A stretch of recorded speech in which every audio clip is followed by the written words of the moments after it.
यशायाह अध्याय 47। बेबीलोन को दंड। हे बेबीलोन की कुंवारी बेटी, उतर आ और धूप पर बैठ। हे कसदियों की बेटी, तू बिना सिंहासन भूमि पर बैठ, क्योंकि तू अब फिर कोमल और सुकुमार न कहलाएगी। चक्की लेकर आटा पीस, अपना घूंघट हटा और घाघरा समेट ले, और उघारी टांगों से नदियों को पार कर।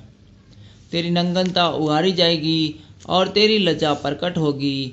मैं बदला लूँगा और किसी मनुष्य को न छोड़ूंगा। हमारा छुटकारा देने वाले का नाम सेनाओं का यहोवा और इज़राइल का पवित्र है। एक कसदियों की बेटी, चुपचाप बैठी रहे और अंधियारे में जा, क्योंकि तू अब राज्य राज्य के स्वामिनी न कहलाएगी। मैंने अपनी प्रजा से क्रोधित होकर अपने निज भाग को अपवित्र ठहराया और तेरे वश में कर दिया। तूने उस पर कुछ दया न की। बूढ़ों पर तूने अपना अत्यधिक भारी जुआ रख दिया। तूने कहा, मैं सर्वदा स्वामिनी बनी रहूंगी। इसलिए तूने अपने मन में इन बातों पर विचार न किया और यह भी न सोचा कि उसका क्या फल होगा। इसलिए सुन, तू जो राग रंग में उलझी हुई निडर बैठी रहती है और मन में कहती है कि मैं ही हूँ और मुझे छोड़ कोई दूसरा नहीं। मैं विधवा के समान न बैठूंगी और न मेरे बाल बच्चे मिटेंगे। सुन, ये दोनों दुख अर्थात लड़कों का जाता रहना और विधवा हो जाना अचानक ही एक दिन तुझ पर आ पड़ेंगे।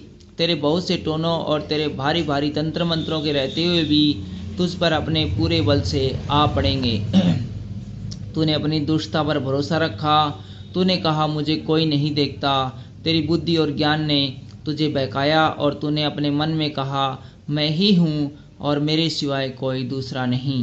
परंतु तेरी ऐसी दुर्गति होगी जिसका मंत्र तू नहीं जानती, और तुझ पर ऐसी विपत्ति पड़ेगी कि तू प्रायश्चित करके उसका निवारण न कर सकेगी।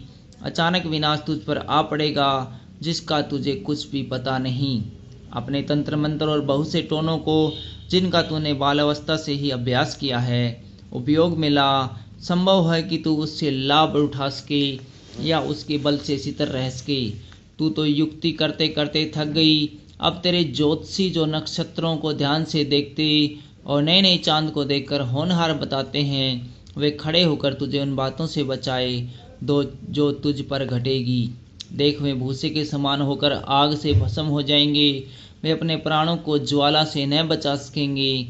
वह आग तापने के लिए नहीं, न ऐसी होगी जिसके सामने कोई बैठ सके। जिनके लिए तू परिश्रम करती आई है, वे सब तेरे लिए वैसे ही होंगे और तेरी युवावस्था से तेरे संग व्यापार करते आए हैं। उनमें से प्रत्येक अपनी अपनी दिशा की ओर चले जाएंगे। तेरे बचाने वाला कोई न रहेगा। Thank you.